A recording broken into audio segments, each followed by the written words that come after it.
Hello दोस्तों, मैं सुनील कुमार स्वागत करता हूं आपके अपने चैनल क्रैकर जेएस एकेडमी में। कैसे हैं दोस्तों आप लोग? उम्मीद करता हूं कि आप लोग अच्छे होंगे और आप लोगों की पढ़ाई भी अच्छी चल रही है ना दोस्तों। तो दोस्तों और सब ठीक होगा।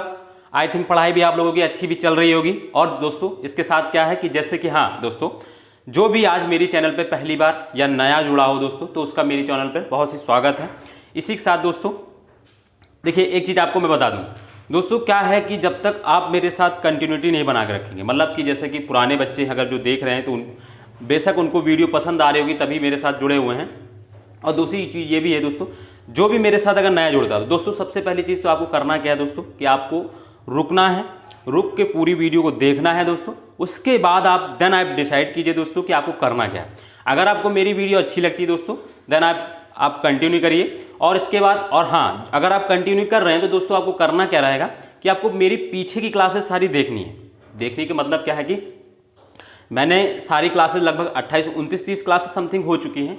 तो जब आप देखेंगे तो आपको सारी क्लासेस वहाँ आपको मैंने प्लेलिस्ट बना दी है। आप सर्च करेंगे तो आपको मेरी सारी क्लासेस उसी प्लेलिस्ट पे मिल जाएगी। तो आप उसको एक एक करके देख लें दोस्तों। उससे क्या होगा कि आपका ज्योग्राफी का पूरा जितना पीछे मैं पढ़ाया वो छूटा जो है आपका कवर हो जाएगा। और देन आप साथ में ये भी करते रहिए, 2 क्लास करते रहिए। मैं आपको इतनी सिक्योरिटी दे सकता हूं दोस्तों कि आपको मेरी क्लास करने के बाद आपका कोई चीज़ कुछ छूटेगा नहीं, कोई टॉपिक ऐसा रह नहीं जाएगा। हाँ, और मैं आपको इतनी भी बता दूं कि जैसे कि मान लीजिए अभी हम रिवर्स पढ़ रहे हैं तो आपको करना क्या होगा दोस्तों, रिवर्स पढ़िए। उससे संबंधित आपके पास कहीं भी अगर कोई सॉल्व पेपर या अनसॉल्व पेपर अगर आपको मिलते हैं तो आपको क्या करना है, क्वेश्चन लगा के देखने हैं और देखने मुझसे लग रहे हैं कि नहीं, या मैंने जो इस यहाँ से पढ़ा है उससे क्वेश्चन आ रहे हैं कि नहीं आ रहे हैं। तभी तो आप आकलन कर पाएंगे, तभी तो आप बता पाएंगे कि कितना हम अच्छा पढ़ा पा रहे हैं ना, ठीक है, या हम कैसा पढ़ा रहे हैं। तो आपको ये भी करना है। और फिर जब आपके क्वेश्चन, और मैं ये बता दूं, आप एक बार मेरे से पढ़ लीजिए, आप रिवीजन कर लीजिए 1-2 बार। इसके बाद आपका कोई भी क्वेश्चन आपसे लग जाएगा। मैं 100%, मैं ये आपको 99% श्योरिटी दे सकता हूँ। एक आध क्वेश्चन देखिए ऐसे होते हैं ना, ज्योग्राफी हो या कोई भी सब्जेक्ट, ऐसा होता है कि एक आध सब क्वेश्चन जो होते हैं वो कहीं ना कहीं से ऐसे बन जाते हैं कि लोगों को नहीं समझ में आती। बट मैं अगर मान लीजिए ज्योग्राफी से 10 क्वेश्चन आ रहा तो मैं ये आपको बता दूं आप 8 क्वेश्चन बनाने के लायक रहेंगे। मैं ये इतनी आपको श्योरिटी दे सकता हूं, ठीक है ना। और कभी कभी 10 भी बना सकते हैं, 10 बना सकते हैं, बट 8 की मैं आपको श्योरिटी दे सकता हूं दोस्तों। तो आपको देखिए क्या करना है कि बस आपको रिवीजन करना है, रिवीजन के साथ में आपको लगे रहना है दोस्तों। और देखिए, जहाँ मेरे साथ जो पुराना जुड़ा है उसे तो पता ही है कि मेरे पढ़ाने का क्या पैटर्न। तो दोस्तों क्या है कि अब हम चलिए अपनी टॉपिक पे आते हैं और अपनी बात शुरू करते हैं अपने टॉपिक पे। तो लास्ट में दोस्तों हम लोग ज्योग्राफी में रिवर्स पढ़ रहे थे दोस्तों, ठीक है ना दोस्तों। तो रिवर्स को हम लोग जैसे कि अगर हमने बताया कि रिवर्स में क्या होता है, अपवाह तंत्र होता है, इसको बोलते हैं दोस्तों, अपवाह तंत्र बोलते हैं इसी। चाहे इनको देखो, अपवाह तंत्र में क्या पढ़ते हैं, रिवर्स पढ़ते हैं, है ना, नदियाँ पढ़ते हैं, या नदियों का जो तंत्र होता है उसी को हम, नदियों का जो पूरा सम्मिलित रूप होता है उसी को हम अपवाह तंत्र कहते हैं। तो ये दोनों चीज़ दोस्तों एक दूसरे से एक ही जैसी हैं। ये चाहे उसको अपवाह तंत्र बोलो चाहे वो नदी तंत्र, बस उसका एक बड़ा ब्रॉड पर्सपेक्टिव होता है कि नदियों का जिनमें हम अध्ययन करते हैं उसको हम लोग अपवाह तंत्र कहते हैं, ठीक है दोस्तों। तो जैसे कि अगर हम बात करें अपवाह तंत्र की, अगर हम बात करें दोस्तों, उसको हम लोगों ने 2 पार्ट में बांटा था। हिमालय की नदियाँ, क्योंकि हमारी अगर भारत की भौगोलिक संरचना आप देखेंगे तो वो क्या है दोस्तों, अलग अलग है। जैसे कि अगर हम बात करें तो उत्तर भारत में हमारा हिमालय है दोस्तों, फिर उत्तर भारत का मैदान है, उसके बाद फिर क्या है, प्रायद्वीपीय पठार, और फिर ये क्या होता है दोस्तों, प्रायद्वीपीय नदियाँ। तो ये नदियों को क्या है हम लोग ने भारत में 2 पार्ट में बांट के पढ़ा है। इसमें हम लोग दोस्तों अगर हम लोग बात करें हिमालय की नदियों में दोस्तों, हम लोग क्या क्या पढ़ते हैं, तो एक तो सिंधु नदी तंत्र, गंगा नदी तंत्र एवं ब्रह्मपुत्र नदी तंत्र। और दोस्तों इसमें क्या पढ़ते हैं, देखिए दोस्तों ये सब पीछे स्ट्रक्चर में बना चुका हूं, तो आपको पीछे क्लासेस देखनी, आपको सारी चीज़ें मिल जाएंगी। मैं यहाँ सिर्फ आपको एक जल्दी रिवीजन करा दे रहा हूँ और अपने टॉपिक पे आता हूँ। तो दोस्तों अगर मैं इसकी बात करूँ तो प्रायद्वीप नदियों में अगर हम बात करें तो ये कौन सी होती है, तो प्रायद्वीप नदियों में दोस्तों एक तो होती है हमारी पूर्व की ओर बहने वाली नदियाँ दोस्तों, पूर्व की और बहने वाली नदियाँ, एक तो ये होती हैं प्रायद्वीपीय प्रायद्वीपीय जो नदियाँ हैं दोस्तों, उसको अगेन हम लोग ने 2 पार्ट में बांटा है। दूसरा दोस्तों पश्चिम की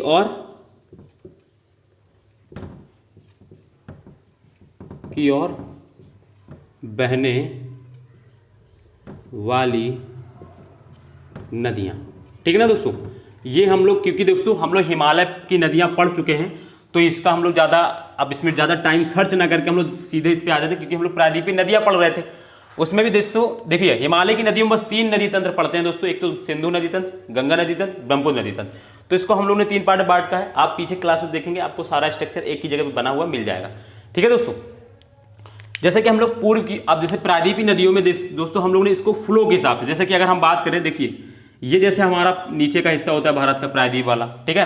तो इसमें जैसे क्या होती है, कुछ नदियां इधर बहती हैं, ये पूर्व की ओर है, इसका ईस्ट फ्लोइंग ये है, इसकी ईस्ट दिशा है यानी पूर्व है, और ये वेस्ट है। ठीक है दोस्तों, तो इसमें जैसे ये नदी, तो जैसे यहाँ पे महानदी है, गोदावरी, कृष्णा, कावेरी, फिर हमने बेगई बताया, पेन्नार बताया, फिर यहाँ ब्राह्मणी नदी। तो ये सारी नदियाँ हम लोग लास्ट क्लासेस में दोस्तों कर चुके हैं। ठीक है, जैसे कि हम लोग अगर इनकी पूर्व की ओर बहने वाली नदियों की बात करें, तो जैसे यहाँ इसमें हम लोग पढ़ते हैं, तो जैसे महानदी दोस्तों ये कर चुके हैं दोस्तों हम लोग, फिर गोदावरी दोस्तों, तो ये सब कर चुके हैं। इनकी हम लोग, मैंने एक एक क्लास पूरी ली है इन नदियों पर। आप जब देखेंगे पूरी एक क्लास ली है, जैसे महानदी की एक पूरी क्लास है, गोदावरी की पूरी एक क्लास है, आपको बहुत डिटेल से मैंने पढ़ा है, कौन सी उसकी सहायक नदी, कहाँ से ऑरिजिन होती है, क्या क्या उसमें मुख्य पॉइंट है, तो वो सारी चीज़ें हम लोगों ने की है दोस्तों। फिर कृष्णा है दोस्तों, कावेरी दोस्तों, और भी इसमें जैसे छोटी छोटी कुछ नदियाँ मैंने पढ़ाई, जैसे पेनार पढ़ाई है, ब्राह्मणी नदी पढ़ाई है। ठीक है, उसके बाद फिर मैंने इसमें वेगई पढ़ाई है। तो ये सारी नदियाँ हम लोगों ने कल, जैसे कावेरी, पेन्नार, ब्राह्मणी या जो वेगई, ये कल ही हम लोग ने लास्ट क्लास में खत्म किया है। तो ये चीज़ें हम लोग कल कर चुके हैं दोस्तों। आज हम लोग दोस्तों पश्चिम की ओर बहने वाली नदियाँ, यानी हम लोग इस वाले स्ट्रक्चर में इसका एक पार्ट हम लोग कर चुके हैं, इसका दूसरा स्ट्रक्चर हम लोग आज शुरू करेंगे, पश्चिम की ओर बहने वाली नदियाँ, और आज ये पूरा खत्म करेंगे आज हम लोग इसको। ठीक है ना दोस्तों, तो प्रायद्वीपीय नदियाँ भी आज खत्म हो जाएंगी, फिर इसके बाद इसका पूरा खत्म हो जाएगा। कल का जो हमारी क्लास रहेगी दोस्तों, वो क्या, किस पे फोकस रहेगी, मेनली फोकस होगी कि जलप्रपात, और दूसरा टॉपिक हमारा जो रहेगा जलप्रपात के साथ में ये देख लेंगे किस नदी पे कौन सा शहर बसा, उसका एक लिस्ट बना लेंगे। हालांकि मैंने हर जगह लिखाया है, बट मैं उसका एक अलग से लिस्ट आपको तैयार करवा दूंगा, तो ताकि आपको एक जगह मिल जाए। ठीक है दोस्तों, तो उससे फिर क्या होगा, रिवर से संबंधित जितनी भी चीज़ें हैं वो हमारी हो जाएंगी। तो दोस्तों जैसे कि हम पश्चिम की ओर बहने वाली नदियों की बात करें, है ना दोस्तों, पश्चिम की ओर बहने वाली नदियों की बात करें, तो इसमें होती है दोस्तों, पहली तो सबसे बड़ी नदी होती है दोस्तों नर्मदा, फिर दोस्तों होती है ताप्ती, इसी को तापी भी बोलते हैं, या इसी को तापी भी दोस्तों लिखते हैं। फिर इसी में दोस्तों साबरमती होती है, साबरमती। फिर इसी में दोस्तों एक माही पढ़ते हैं और एक लूनी। तो ये कुछ जो नदियां हैं मुख्य, जो पश्चिम की ओर बहती हैं और जो जाके अरब सागर में गिरती है। ये पूर्व की ओर बहने वाली नदियां कहाँ गिरती है, बंगाली खाड़ी में, और पश्चिम की ओर बहने वाली नदियां कहाँ गिरती हैं, अरब सागर में। तो देखिए ये दोस्तों क्या होता है, अफवाह तंत्र पढ़ने का एक स्ट्रक्चर है। इस स्ट्रक्चर को आप बना लेंगे तो इससे आपका फायदा क्या होगा, इससे फायदा ये होगा कि आपको पता रहेगा कि हमको कौन कौन सी क्या क्या पढ़ना है, कौन कौन सी टॉपिक पढ़ना है। जब आप और एक एक पढ़ते जाइए, एक एक स्ट्रक्चर खत्म होता जाएगा। आपको एक हर चीज़ का आप एक स्ट्रक्चर बनाने की कोशिश कीजिए दोस्तों। जब आप उसका स्ट्रक्चर अगर अच्छे से बना लेंगे ना दोस्तों, तो आपको बहुत ही इजीली से कोई भी टॉपिक होगा जो आप आराम से उसको कर सकते हैं दोस्तों। तो चलिए दोस्तों हम लोग अपनी बात शुरू करते हैं सीधे। आज हम लोग दोस्तों पश्चिम की ओर बहने वाली नदियाँ।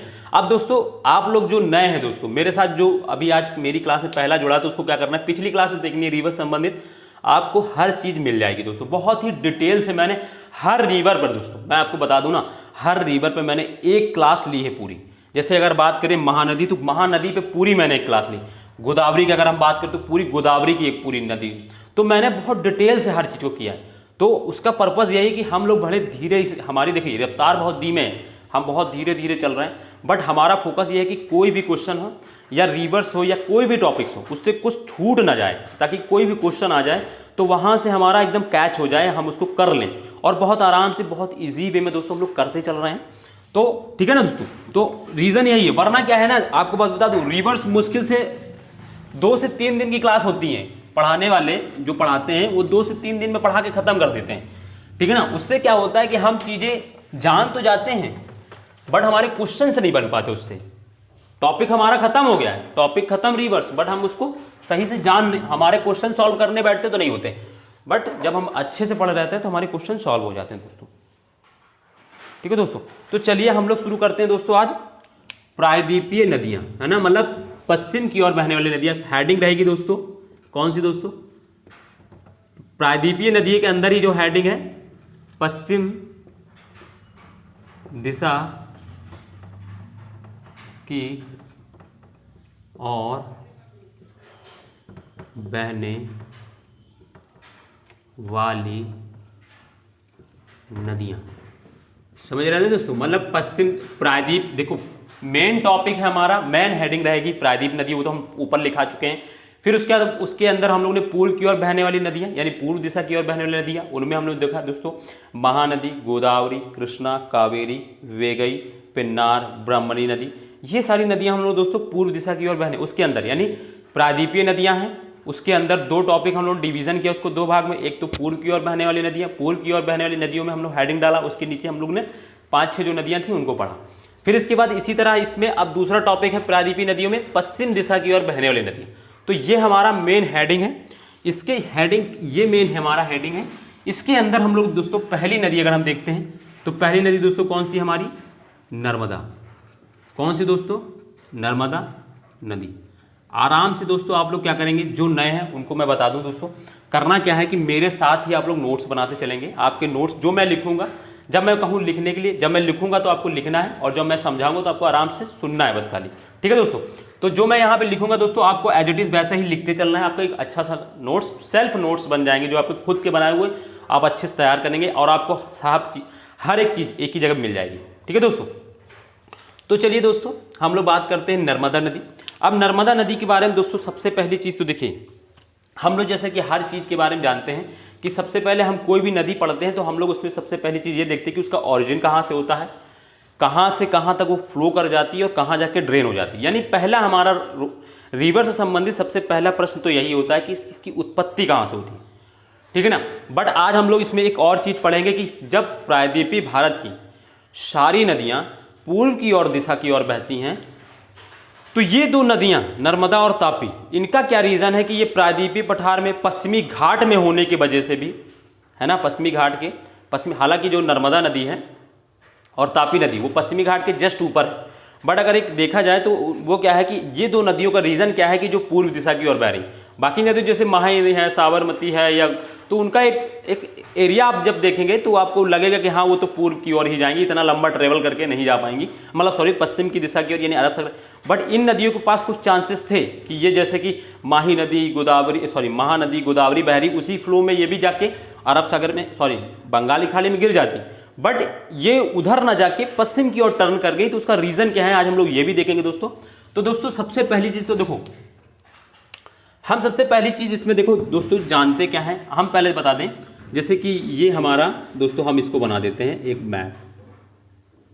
मैप का हम दोस्तों नीचे वाला सिरा बनाते हैं ताकि वही हमारे काम का है दोस्तों आज, तो उसी को हम लोग जानें और फिर बाकी हम लोग छोड़ देंगे, ठीक है दोस्तों। तो ये हमारे जो नीचे प्रायद्वीप का हिस्सा होता है वो, तो नर्मदा नदी कहाँ होती है। तो सबसे पहले देखिए, मैंने आपको जब पहाड़ियाँ पढ़ाई हैं यानी प्रायद्वीपीय पठार की पहाड़ियाँ, तो मैंने यहाँ बताया था दोस्तों, यहाँ पे क्या होता है ऐसे करके दोस्तों होती है कौन सी पहाड़ी दोस्तों, विंध्याचल, विंध्याचल होती है। और फिर विंध्याचल के जस्ट नीचे दोस्तों यहाँ पर मैं अलग कलर से दोस्तों बना देता हूँ इसको मैं बना देता हूँ दोस्तों रेड कलर से। तो विंध्याचल के जब जस्ट नीचे यहाँ पे अगर आप जाएंगे तो 3 खंडों में विभाजित होता है, जो होती है जैसे राजपीपला, महादेव एवं मेकाले, ये पहाड़ियाँ होती हैं दोस्तों। इन पहाड़ियों में, ठीक है ना, तो यानी ये विंध्याचल है, ये सतपुड़ा है। तो इन पहाड़ियों के बीच में मध्य में दोस्तों नर्मदा नदी जो है वो ऐसे फ्लो कर रही है दोस्तों, ऐसे इनके समानांतर करके ऐसे। अब यहाँ पे दोस्तों एक खाड़ी होती है, मैं यहाँ पे लिख दे रहा हूँ, यहाँ पे खंबात की खाड़ी यहाँ लिख दे रहा हूँ मैं, ठीक है दोस्तों, बड़ा बड़ा खंबात की खाड़ी, ये अरब सागर के अंदर ही, बट एक खाड़ी होती है। खाड़ी का एक चीज़ होता है, खाड़ी वह स्थल होता है पानी का वह भाग जो 3 ओर से स्थल से घिरा हो, उसको खाड़ी बोलते हैं दोस्तों। जैसे प्रायद्वीप क्या होता है कि मतलब भूमि का वह भाग जो 3 ओर से पानी से घिरा हो उसको प्रायद्वीप बोलते हैं, और खाड़ी वो चीज़ होती है पानी का वह भाग, यानी कोई ऐसा भाग पानी का जो 3 ओर से पानी मतलब भूमि से घिरा। जैसे कि देखो तो ये और ये तीनों तरफ से देखिए दोस्तों, तीनों तरफ से पानी से गिरा, और ये सॉरी भूमि से गिरा, और यहाँ पे दोस्तों पानी है, ये अरब सागर होता है दोस्तों। यहाँ पे दोस्तों अरब सागर होती है, अरब सागर के अंदर ही खाड़ी बनी है, ठीक है ना दोस्तों। तो खाड़ी को एक अलग डिफिनेशन होती है, खाड़ी वह भाग होती है, पानी का वह भाग होती है जो 3 ओर से भूमि से गिरी, उसको क्या बोलते हैं, खाड़ी बोलते हैं। थोड़ा डिफरेंस होता है खाड़ी और पानी। उस प्रायद्वीप में क्या होता है, भूमि का वह भाग जो तीन ओर से पानी से गिरा हो, और खाड़ी में क्या होता है, पानी का वह भाग जो तीन ओर से भूमि से गिरा हो, इसको खाड़ी बोलते हैं दोस्तों। तो ये चीज़ हो गई दोस्तों। और यहाँ पे ये दोस्तों, ये कौन सी नदी दोस्तों, नर्मदा। तो नर्मदा नदी जो है इधर बहती, उसका रीजन देखिए क्या होती है। अब जैसे कि यहाँ पे आप देख रहे हैं तो ये सतपुड़ा है, सॉरी दोस्तों विंध्याचल है, और ये नीचे सतपुड़ा। इन दो पर्वतों के बीच में क्या होता है, एक भ्रंश घाटी बन जाती है। जैसे कि मान लीजिए मैं बना दूं, तो जैसे अभी जैसे ये पर्वत एक है, ठीक है दोस्तों। अब इसी पर्वत के बगल से एक दूसरा पर्वत, ये जैसे ये विंध्याचल मान लीजिए ये है, और ये सतपुड़ा। अब ये यहाँ विंध्याचल पर्वत है, यहाँ सतपुड़ा, मगर बीच में देखिए खाड़ी, एक बीच में खाली जगह है, बीच में कुछ नहीं है, बीच में क्या है, एक भ्रंश, इसी को घाटी बोलते हैं, इसी को भ्रंश घाटी बोलते हैं, ठीक है दोस्तों। तो ये घाटी के बीच से इसी, अब यहाँ पे क्या है, अब ये कुछ नीची जगह है, ऊंची पठार, तो इस वजह से ये क्या होती है, इधर फ्लो करती है। तो रीज़न यही है दोस्तों, क्या होता है कि यहाँ देखिए, सबसे पहले तो ये जान लीजिए कि ये जो विंध्याचल पर्वत है, ये क्या होता है, ब्लॉक पर्वत होता है, यानी इसी को खंड पर्वत भी बोलते हैं, ब्लॉक पर्वत होता है। तो ब्लॉक पर्वत में, ठीक है, ये सब चीज़ें हम पीछे पढ़ चुके हैं दोस्तों। तो इन्हीं के बीच में दोस्तों ये प्रवाहित होती है, इन दोनों के बीच में प्रवाहित होने की वजह से दोस्तों क्या होता है, ये नर्मदा नदी क्या होती है, पूर्व की ओर टर्न कर जाती है, ठीक है ना दोस्तों, पूर्व की ओर टर्न कर जाती है। ये इसी भ्रंश घाटी के बीच में, ठीक है ना, इन्हीं दोनों पर्वतों के बीच में एक भ्रंश घाटी होती है, ठीक है ना दोस्तों। तो इन्हीं भ्रंश घाटियों के बीच में प्रवाहित होती है ये दोनों नदी, मतलब ये नदी। तो इसी वजह से ये क्या होती है दोस्तों, पूर्व की ओर टर्न कर जाती है। समझ में आ गया दोस्तों ये चीज़, क्यों इधर की ओर टर्न होती है, तो भ्रंश घाटी की वजह से ये क्या होती है, पूर्व की ओर टर्न कर जाती है। तो ये तो इसका, और फिर दूसरी चीज़, ये निकलती कहाँ से है, तो दोस्तों मैं बता दूं आपको,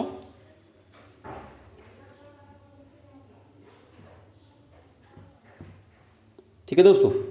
तो जैसे कि यहाँ, तो ये दोस्तों मेकाले पर्वत, कहाँ दोस्तों, मेकाले पर्वत, इसके उत्पन्न कहाँ से होती है, तो मेकाले पर्वत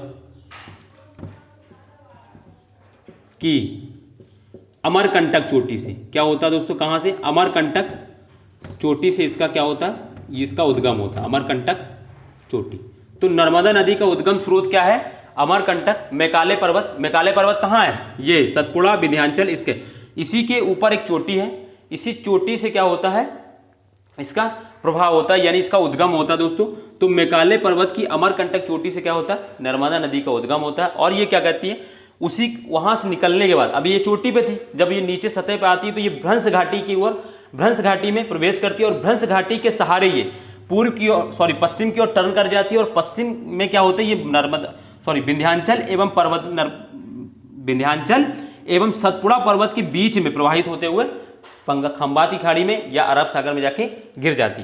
तो मेकाले पर्वत से इसकी उत्पत्ति होती है। मेकाले पर्वत में कहाँ पे, अमरकंटक चोटी से इसका उद्गम होता है, और अमरकंटक चोटी से ये जब सतह पर आती है तो ये भ्रंश घाटी में प्रवेश कर जाती है। भ्रंश घाटी के सहारे ये क्या करती है, ये पश्चिम की ओर टर्न करते हुए, और ये क्या कहाँ पे दोस्तों, सतपुड़ा पर्वत में, सॉरी दोस्तों, खंबाती खाड़ी में दोस्तों, या अरब सागर में जाके गिर जाती है दोस्तों। तो ये इसका ऑरिजिन पॉइंट है, और इसका फ्लो होने का रीजन इधर की ओर क्या है, तो भ्रंश घाटी। सीधे आप बस एक चीज़ याद रखिए दोस्तों,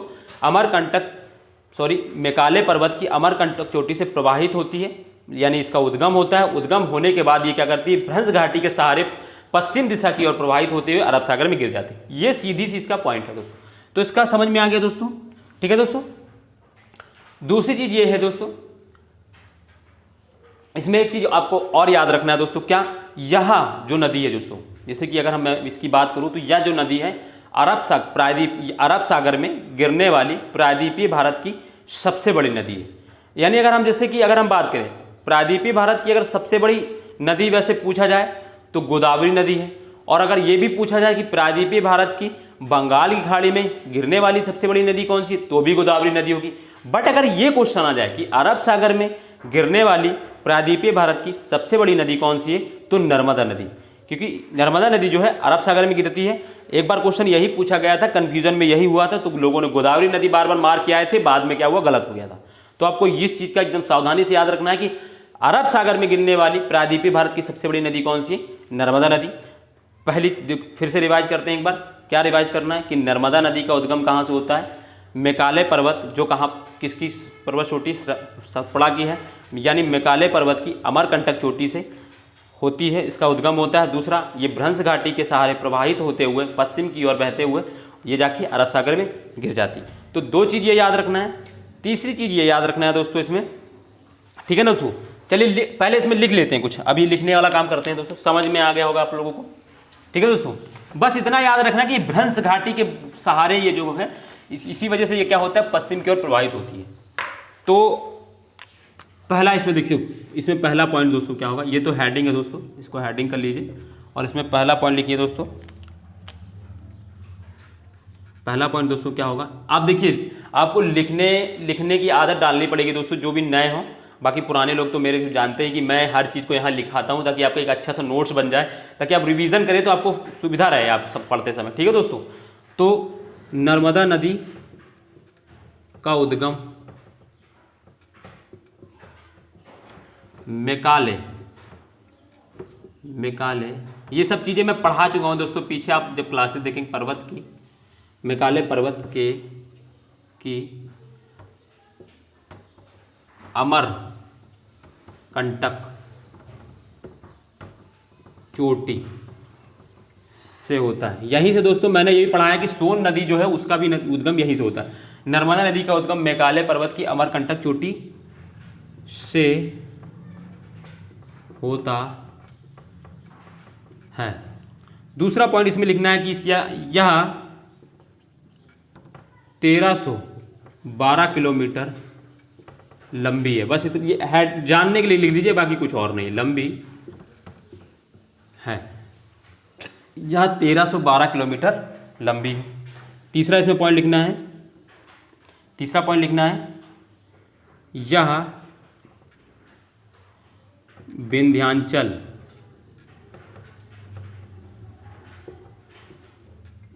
एवं सतपुड़ा पर्वत के मध्य, यानी बीच में है ना, कि मध्य भ्रंश घाटी, क्या दोस्तों, भ्रंश घाटी के सहारे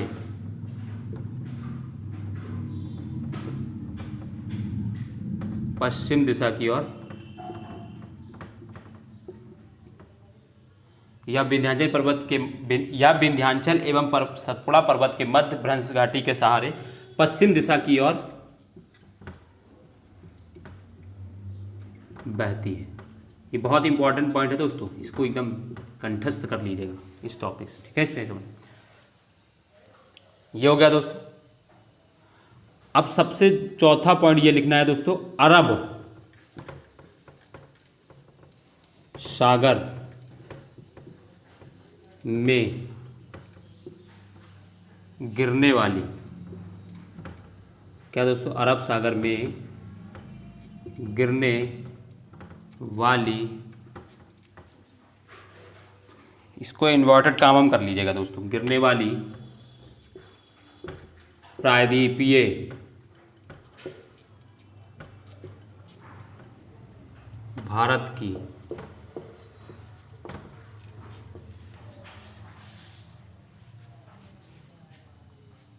सबसे बड़ी नदी है। अरब सागर में गिरने वाली प्रायद्वीपीय भारत की सबसे बड़ी नदी है। ये बहुत इंपॉर्टेंट पॉइंट है दोस्तों, आपको ये एकदम समझ में आना चाहिए। और अगर बंगाली खाड़ी में गिरने वाली सबसे बड़ी नदी पूछा जाए प्रायद्वीप भारत की, तो गोदावरी नदी है, ठीक है दोस्तों। तो ये कुछ इसका पॉइंट थे, ठीक है दोस्तों। लिखिए दोस्तों आप लोग फटाफट इसमें।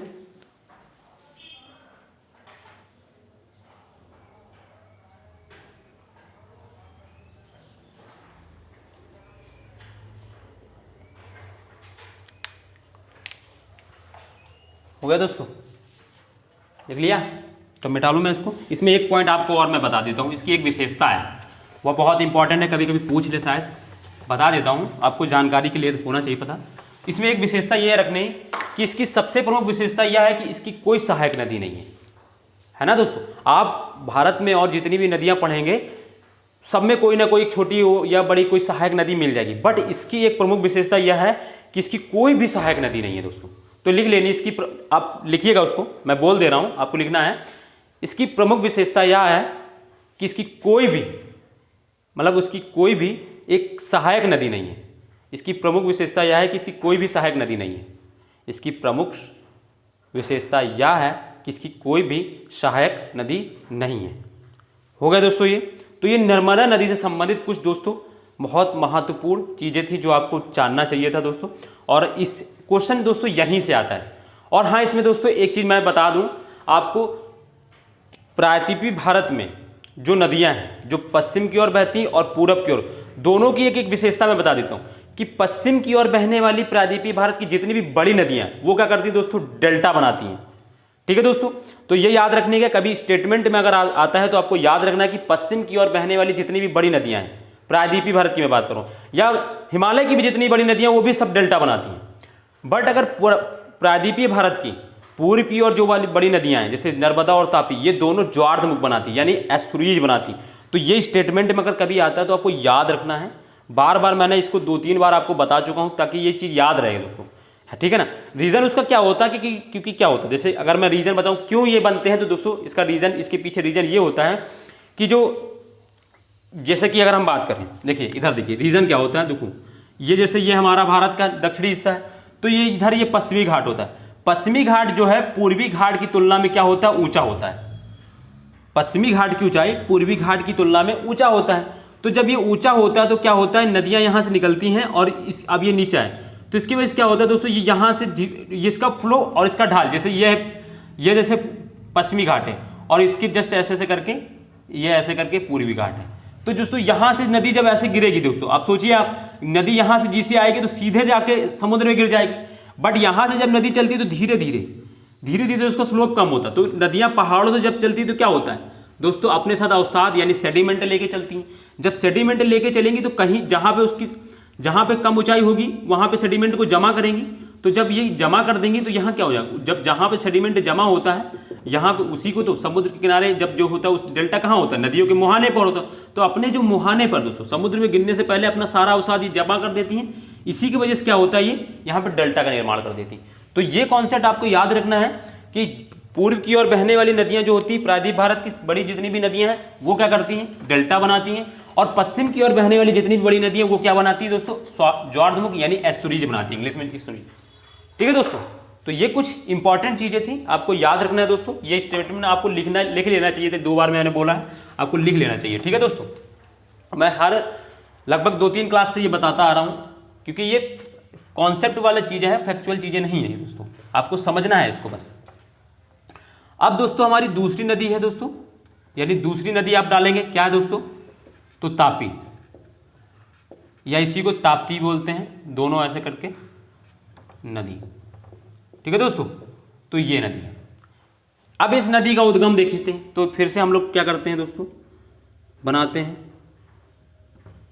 ये दोस्तों हमारा क्या है, ठीक है दोस्तों, तो यहाँ पे मैंने दोस्तों आपको पढ़ाया है विंध्याचल, फिर यहाँ पे दोस्तों मैंने सतपुड़ा बताया।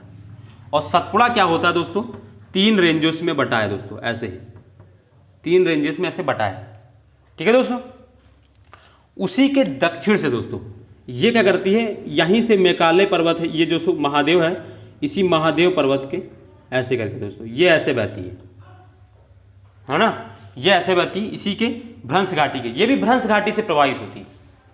ठीक है ना दोस्तों, और ये भी जाके खंभाती खाड़ी या अरब सागर में गिर जाती है दोस्तों। दोनों चीज़ याद रखनी है, खंभाती खाड़ी अगर कोई पूछ ले तो भी सही है, अरब सागर गिरती तो भी सही है, क्योंकि खंभाती खाड़ी यहीं पर है। ठीक है, तो ये दोस्तों इसका एक अगर देखा जाए तो ये ऐसे बहती है, यानी देखिए यहाँ पे हमारी कौन सी दोस्तों, दोस्तों कौन सी दोस्तों, नर्मदा नदी बहती है, और ये यहाँ पे दोस्तों महादेव पहाड़। ठीक है ना दोस्तों, महादेव के, ठीक है ना, महादेव से यहाँ से बहती है। ठीक है, तो अब देखिए ये महादेव के दक्षिणी किनारे से बहती है, यानी इस जगह से, ये मैंने से बना दिया आपको समझने के लिए, बट ये भ्रंश घाटी से। और यहीं पे दोस्तों इसी के जस्ट नीचे एक और पर्वत होता है दोस्तों, मैंने पढ़ाया आप लोगों को, अजंता पर्वत ऐसे।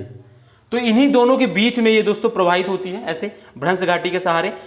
ठीक है दोस्तों, तो इसमें अगर मैं इसमें क्या लिखना है, ठीक है ना, इनको समझना है बस खाली। इनमें सहायक नदियां नहीं है, सबसे अच्छी चीज़ है, वरना नदियों में कन्फ्यूजन होता है। बट इनमें क्या है, इनमें बस खाली बातें, इनकी कुछ कॉन्सेप्ट चीज़ें हैं वो आपको याद रखना है, बाकी कुछ नहीं याद रखना है।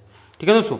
तो दोस्तों अगर मैं इसकी बात करूँ, देखिए इसमें पहला पॉइंट इसका, तो सबसे पहले तो ऑरिजिन कहाँ है, ऑरिजिन इसका तो मैं लिख दे रहा हूँ, यहाँ पे लिखना है आपको साथ में, क्या है इसका उद्गम, यह नदी, ऐसे लिखो, यह नदी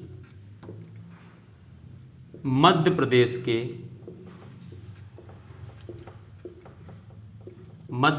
के बैतूल, कौन से दोस्तों, बैतूल जिले में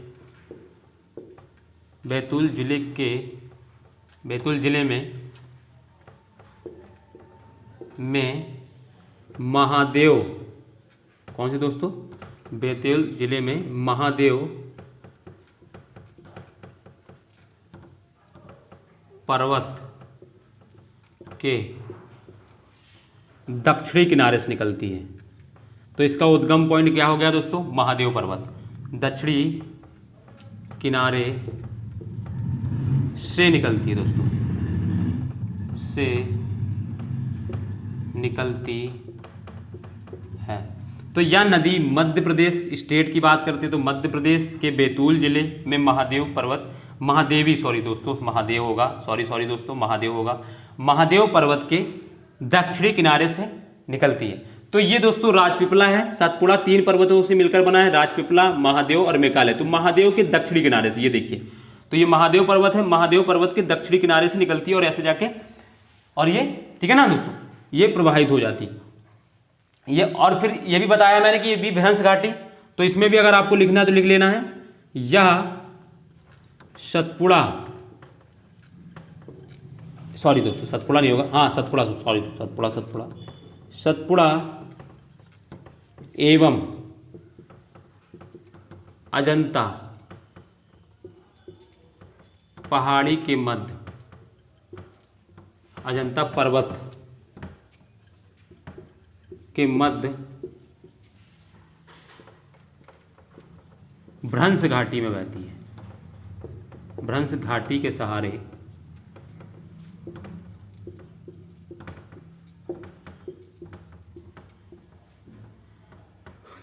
पश्चिम दिशा की ओर बहती है। हेडिंग वैसी ही रहेगी, पश्चिम दिशा की ओर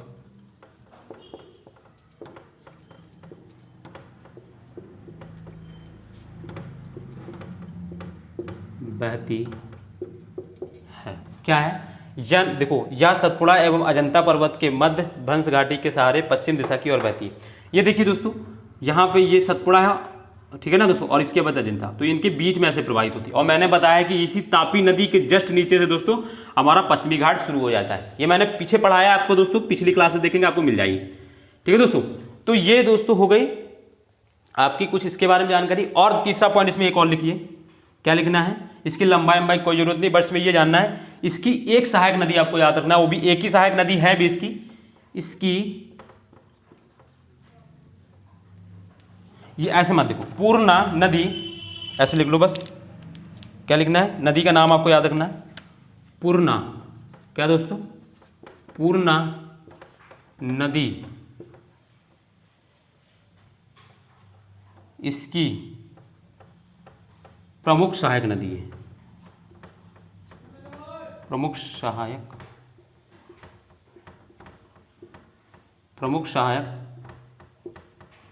नदी है, पूर्णा नदी इसकी प्रमुख सहायक नदी है। तो ये इसके बारे में पूर्णा नदी। और हाँ, एक चीज और इस पॉइंट में, तीसरा ये पॉइंट हो गया। चौथा दोस्तों, चौथा लिखना है सूरत नगर, जो है ना सूरत नगर, सुना होगा आप लोगों ने, सूरत नगर इसी नदी के किनारे बसा है। ठीक है दोस्तों, तो इसको लिखिए दोस्तों जल्दी फटाफट।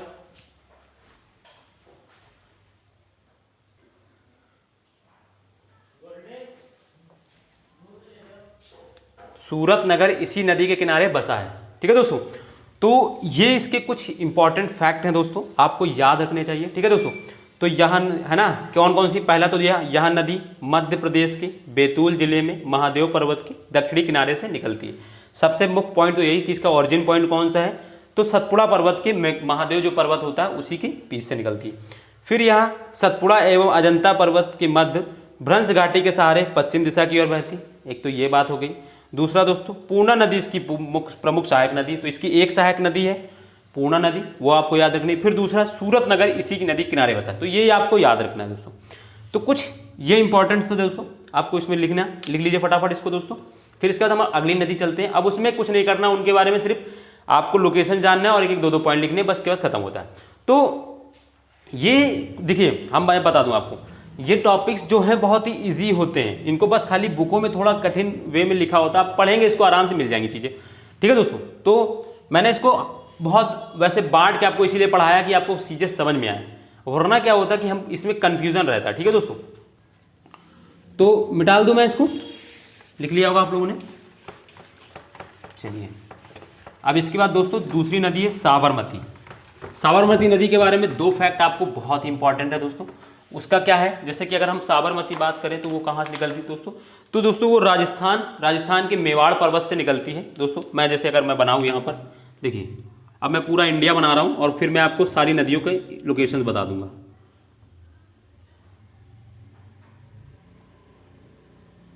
इधर का दोस्तों ज़्यादा ज़रूरी है, तो इधर का हम बना लेते हैं बड़ा सा, और इधर का हम लोग छोड़ देंगे। हालांकि मैं बनाना चाहूँ तो पूरा बना दूंगा, कोई दिक्कत नहीं है, बट इधर क्या हो जाएगा, छोटा हो जाएगा थोड़ा सा। ठीक है दोस्तों, तो ये कुछ ऐसे करके रहेगा हमारा भारत, तो ये हमारा भारत कुछ, ठीक है, इस तरीके से हमारा भारत है कुछ। इसमें दोस्तों देखें तो यहाँ पे जैसे साबरमती की बात करते हैं, तो साबरमती दोस्तों है राजस्थान के दोस्तों मेवाड़ पर्वत से निकलती है, और ये यहाँ पे जाके दोस्तों खंबाती खाड़ी में ऐसे जाके गिर जाती है। ठीक है दोस्तों, तो ये कहाँ से, राजस्थान की किस जगह से, तो अभी इसमें लिखना है पहली चीज़, तो इसमें दोस्तों हेडिंग डलेगी आपकी साबरमती। ये छोटी छोटी दोस्तों नदियाँ हैं, बट इनके बारे में क्या है बहुत इंपॉर्टेंट रहता है, ये पूछते हैं कभी कभी, तो साबरमती नदी लिखना है। और इसमें पहला पॉइंट दोस्तों आपको लिखना है। ठीक है दोस्तों, इसमें कुछ ज़्यादा नहीं है, बस आपको ये लिखना है, यह राजस्थान के मेवाड़ पर्वत, कौन से दोस्तों, मेवाड़ पर्वत से निकलती है।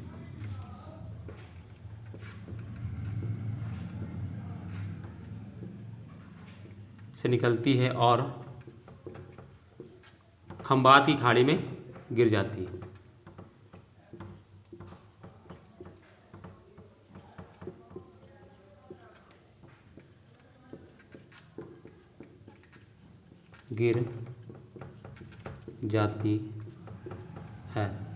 या राजस्थान के मेवाड़ पर्वत से निकलती है और खंबात की खाड़ी में गिर जाती। तो ये कहाँ से निकलती है और कहाँ जाके गिर जाती है, ये चीज़ हो गई।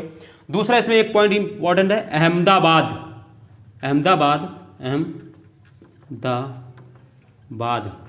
नगर इसी नदी के किनारे बसा है, ये याद रखना बहुत इंपॉर्टेंट है। अहमदाबाद नगर इसी नदी के किनारे बसा है, इसी नदी के किनारे बसा है।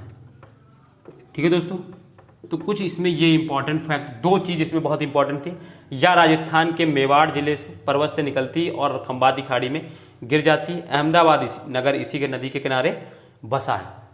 तो दो पॉइंट फैक्ट आपको इसके जानने चाहिए थे, बहुत इंपॉर्टेंट फैक्ट थे, आपको दोनों फैक्ट ये पता होना चाहिए। देखिए इसका ओरिजिन पॉइंट नहीं पूछेगा, बट मैंने दिखा दिया, बट आपको ये पता होना चाहिए साबरमती, और सबसे पहले ये चीज़ पता होना चाहिए कि किस दिशा की ओर बहने वाली नदी है, तो पश्चिम दिशा की ओर बहने वाली। और कौन सी नदी, प्रायद्वीपीय नदियाँ, क्योंकि बहुत से लोगों को कन्फ्यूजन यही होता है कि जब ये यहाँ बहती है तो ये प्रायद्वीप नदियाँ कैसे हो गई। मैंने आपको बताया कि प्रायद्वीप अरावली जो पर्वत है वो भी हमारा प्रायद्वीप भारत का ही भाग है। ठीक है ना, क्योंकि हिमालय नया निर्माण बना है, हिमालय से उत्तर भारत का मैदान बना है, तो इसकी और बाकी जो छोड़, हिमालय और उत्तर भारत का मैदान छोड़ के जितना भी पार्ट आता है वो पूरा प्रायद्वीप भारत है। तो हिमालय और प्रायद्वीप और उत्तर भारत का मैदान को छोड़कर क्योंकि देखिए ये सब चीज़ें मैं बहुत डिटेल से पढ़ाया हूँ पीछे, आपको देखना चाहिए, वो सारी चीज़ें आपको मिल जाएंगी। तो आपको ये याद रखना है कि प्रायद्वीप, लोग यहाँ सोचते हैं कि ये प्रायद्वीप होता है, प्रायद्वीप यहाँ नहीं होता, पूरा प्रायद्वीप होता है। प्रायद्वीप को उस हिमालय के भाग को और उत्तर भारत के मैदान को छोड़ दिया जाए तो संपूर्ण भारत पूरा प्रायद्वीप ही है, और यही हमारे भारत का सबसे प्राचीन भाग भी है, ये भी चीज़ हम बता चुके हैं। तो अहमदाबाद नगर इसी नदी के किनारे बसा है, ठीक है ना। तो साबरमती की नदी की बात हो गई दोस्तों, हो गई होगी, आपको लिख लिए होंगे। तो आप लोग इसकी लोकेशंस भी जान गए कैसी है, ठीक है ना दोस्तों। अब दोस्तों दूसरी आती है माही नदी। तो माही नदी डालेंगे आप लोग हेडिंग, और फिर मैं इसको बताता हूँ कहाँ पर है माही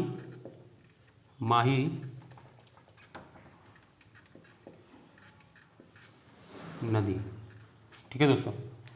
माही नदी, ये दोस्तों जैसे यहाँ पे विंध्याचल है, ये विंध्याचल है दोस्तों, तो विंध्याचल से ही निकलती है।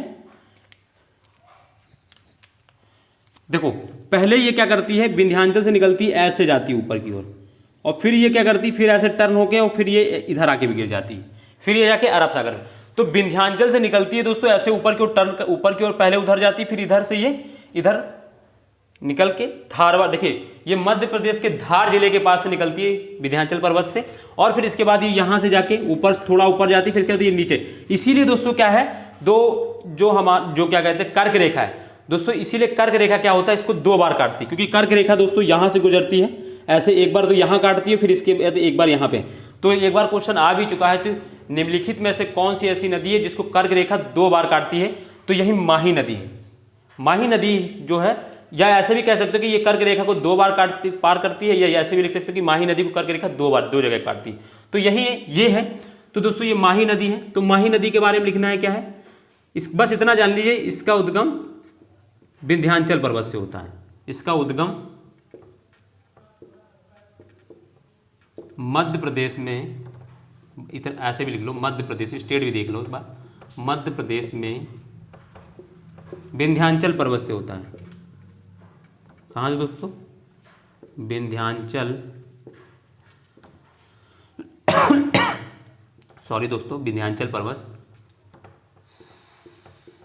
इसका उद्गम मध्य प्रदेश में विंध्याचल पर्वत से होता है।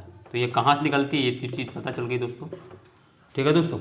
इसमें बस एक यही चीज़ आपको जानने वाली थी। और दूसरा ये तो जान ही रहे हैं दोस्तों, ये खंबात खाड़ी में गिरती है।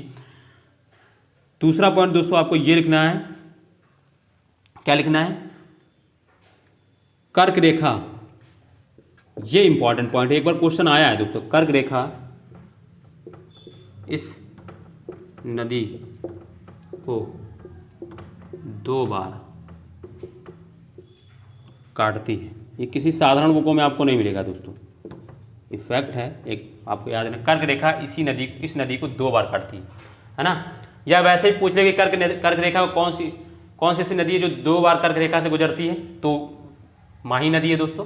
तो आपको ये 2 पॉइंट, आपको सबसे इंपॉर्टेंट ये था, और दूसरा चीज़ है ये मध्य प्रदेश से निकलती है क्या आपकी, और सबसे तीसरी चीज़ ये प्रायद्वीपीय भारत की पश्चिम की ओर बहने वाली नदी में आता है, ठीक है। तो एक दोस्तों लूनी नदी है, उसके बारे में बस आप जान लीजिए क्या है कि लूनी नदी जो से यहाँ पे देखिए दोस्तों, ये हो गया ना, ये लिख लिए ना आप लोग, आराम से लिख लीजिए इसको, फिर मैं आगे बात करता हूँ, लिख लिए, ठीक है दोस्तों। तो माही नदी की बात दोस्तों हो गई, लिख लिए होंगे आप लोग दोस्तों। अब आते हैं हम लोग दोस्तों लूनी नदी। तो लूनी नदी दोस्तों क्या है, ये राजस्थान से निकलती है, राजस्थान में, ठीक है ना दोस्तों, राजस्थान के अरावली पर्वत से के पास से निकलती है। और दोस्तों ये राजस्थान में दोस्तों एक हनुमानगढ़ी स्थल है, वहीं पे जाके ये विलीन हो जाती है, ये अरब सागर में जाके मिलती ही नहीं। यानी ये भारत में क्या होता है, जैसे कि हमने एक और नदी पढ़ी थी, ठीक है ना दोस्तों। तो ये नदी यहाँ पे, क्योंकि इस बरसात देखो यहाँ पे पानी की बहुत कम मात्रा है, क्योंकि ये देखो अगर देखा जाए तो ये अरावली पर्वत क्या होती है दोस्तों, वेस्ट की ओर प्रवाहित, और वेस्ट की ओर क्या होता है, अरावली पर्वत पानी की मात्रा बहुत कम होती है। इस वजह से क्या होता है, ये नदी जो होती है यहाँ से निकलती है, यहाँ से कुछ बहुत पानी मिलता है, और इसके बाद ये, क्योंकि ये छायावृष्टि क्षेत्र में आती है, छायावृष्टि क्षेत्र समझ रहे ना, अभी जब पढ़ेंगे हम लोग, तो यहाँ से उत्पन्न तो हो जाती है, बट ये क्या करती है, इसका पानी इतना कम होता है कि ये जाके राजस्थान में ही एक हनुमानगढ़ी स्थल है, वहाँ जाके विलीन हो जाती है। बस इसका एक यही इतना चीज़ जानना था आपको, और इसमें कुछ लिखना विखना नहीं है दोस्तों, बट ये जानना है आपको कि ये किसकी नदी है, तो प्रायद्वीप भारत की पश्चिम की ओर बहने वाली नदी है। बस इतना आपको जानना था। दूसरा, ये राजस्थान से निकलती है और राजस्थान में ही विलीन हो जाती है, बस ये। इसके अलावा इसमें और कुछ दोस्तों को नहीं पढ़ना है, ठीक है दोस्तों।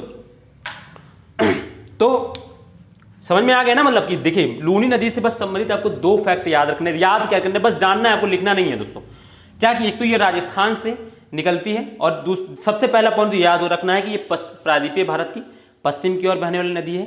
और दूसरा पॉइंट ये याद रखना है कि ये राजस्थान से निकलती है और राजस्थान में ही एक स्थल है हनुमानगढ़ी, वहाँ जाके ये विलीन हो जाती है, ठीक है ना दोस्तों। इसके बाद ये इसका पता नहीं चलता कहाँ गायब है, तो ये राजस्थान से विलीन हो जाती है। तो दोस्तों इससे संबंधित 2 फैक्ट आपको याद रखने थे। बाकी माही, तापी, साबरमती, नर्मदा, ये कुछ इंपॉर्टेंट नदियाँ थी, इनके बारे में मैंने लिखाया जितना, आपको उससे बाहर कुछ नहीं पढ़ना दोस्तों। किसी बुक में इतना जितना मैंने लिखा दिया उससे ज़्यादा नहीं मिलेगा आपको। आपके पास अगर महेश बड़ालाल की बुक हो तो आपको पढ़ के देख लीजिएगा आपको, ठीक है। तो आपको उससे बाहर, और आपको रिवीजन करना है इसको बार बार दोस्तों। हाँ दोस्तों, एक चीज़ और याद रखना है कि जो पीछे की नदियाँ जिनको मैंने पढ़ाया, जैसे महानदी, गोदावरी, कृष्णा, कावेरी, इनका आपको ओरिजिन पॉइंट, इनकी सहायक नदी और इनसे संबंधित कुछ मैंने जो फैक्ट लिखा है आपको याद रखने। सबसे मेन चीज़ इसमें क्या कन्फ्यूजन होती है, इसकी सहायक नदियों में, साउथ इंडिया की जितनी भी नदियाँ हैं पूर्व की ओर बहने, उनमें सहायक नदियों में थोड़ी कन्फ्यूजन होती है। तो आपको वो कन्फ्यूजन ना हो इसके वजह से क्या करना है, आपको बार बार 3 बार 4 बार रिवीजन करना है उसको। बार बार जैसे मैंने बना के बताई थी वैसे आपको रिवीजन करना है। तो आपका क्या होगा, आपको वो चीज़ें याद रहेंगी, आप स्ट्रांगली उसको आराम से क्वेश्चन सॉल्व कर पाएंगे, कोई दिक्कत नहीं। उससे बाहर आपको नहीं पढ़ना है दोस्तों। उससे बाहर मैंने इतना ज़्यादा पढ़ा दिया दोस्तों ना, कहीं नहीं, मतलब इनफ है उतना दोस्तों, ठीक है दोस्तों। तो दोस्तों आज हमारा रिवर से संबंधित जो कुछ इंपॉर्टेंट टॉपिक्स थे वो हमारे खत्म होते हैं दोस्तों। कल इससे संबंधित हम लोग कुछ करेंगे, जैसे कि कुछ जलप्रपात इस पे बनते हैं नदियों में, है ना, कुछ राज्य में कौन से जलप्रपात, क्योंकि पानी का देखिए हम लोग वाटर पढ़ रहे हैं तो वाटर रिलेटेड जितनी भी चीज़ें, इसी के बाद हम लोग फिर झील पढ़ेंगे, फिर इसी में बंदरगाह पढ़ेंगे क्योंकि वो भी वाटर से संबंधित चीज़ें, तो वहीं यहीं पर सारी चीज़ें, और जलमार्ग पढ़ेंगे, तो ये सब चीज़ें यहीं पढ़ लेंगे। फिर इसके बाद दोस्तों हम लोग मानसून शुरू करेंगे। तो मानसून जब शुरू करेंगे दोस्तों, जब ये पूरा खत्म हो जाएगा, तो दोस्तों हम लोग का, जैसे कि अगर ज्योग्राफी की बात करें तो हम लोगों ने ज्योग्राफी, देखो ज्योग्राफी में हम लोग क्या पढ़ते हैं, एक तो या तो लैंड है, ज्योग्राफी में भूमि है, ठीक है ना दोस्तों। ज्योग्राफी में 3 चीज़ों का हम लोग अध्ययन करते हैं, लैंड का, दूसरा दोस्तों ओशियन होता है जो, यानी वाटर जो होते हैं, जिसको वाटर बोलते हैं, वाटर पढ़ते हैं, या तो मानसून, या जिसको क्लाइमेट, मानसून यानी जिसको जलवायु बोलते हैं, ठीक है ना। और हमारे भारत में उसको मानसून बोला जाता है, जलवायु। जलवायु मतलब वर्षा कैसे होती है ना, ये सारी चीज़ें। तो लैंड वाले फॉर्म जो दोस्तों हम लोग पीछे पढ़ चुके हैं, जब हम लोगों ने भारत को भौगोलिक संरचना के आधार 5 बांटों में बांटा था, उसमें देख चुके हैं। रिवर्स यानी ओशियन में हमारे भारत में क्या है, रिवर्स है, उससे संबंधित जैसे जलप्रपात हैं और भी चीज़ें वाटर संबंधित हैं। तो वाटर संबंधित दूसरी चीज़ें, ये हमारा स्ट्रक्चर खत्म हो जाएगा। तीसरा बचेगा जलवायु। ये 3 चीज़ होती हैं, इनसे बाहर कुछ नहीं ज्योग्राफी में होता है, यही पढ़ना होता है। तो हम लोग एक पिलर खत्म कर चुके हैं, दूसरा खत्म होने वाला है, तीसरा शुरू कर देंगे, ठीक है दोस्तों। ये हमारा पढ़ने का पूरा एक पहले हम लोगों ने बड़े बोर्ड में बांटा, मतलब एक ज्योग्राफी को पूरा बड़े पर्सपेक्टिव में बांटा, फिर उसके अगेन छोटे छोटे टुकड़े करके हम लोग पढ़ रहे हैं, ठीक है दोस्तों।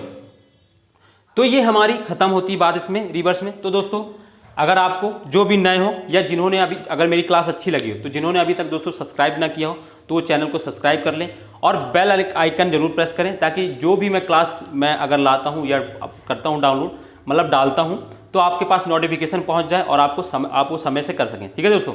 और हाँ दोस्तों, दूसरों को शेयर भी करें, ज़्यादा से ज़्यादा लोगों को शेयर करें, ताकि पता चले उन्हें भी कि यहाँ पर ऐसी पढ़ाई हो रही है। क्योंकि दोस्तों अगर किसी के अच्छे में आपका अगर योगदान है, या कि अगर आपने किसी को भले करने के लिए कुछ आपने योगदान किया, तो वो आपके लिए बेनिफिट दिया रहेगा भविष्य में, ठीक है दोस्तों। तो चलिए दोस्तों, इसी के साथ हम लोग कल मिलते हैं दोस्तों, ठीक है दोस्तों। तो बाय, अलविदा, ठीक है दोस्तों।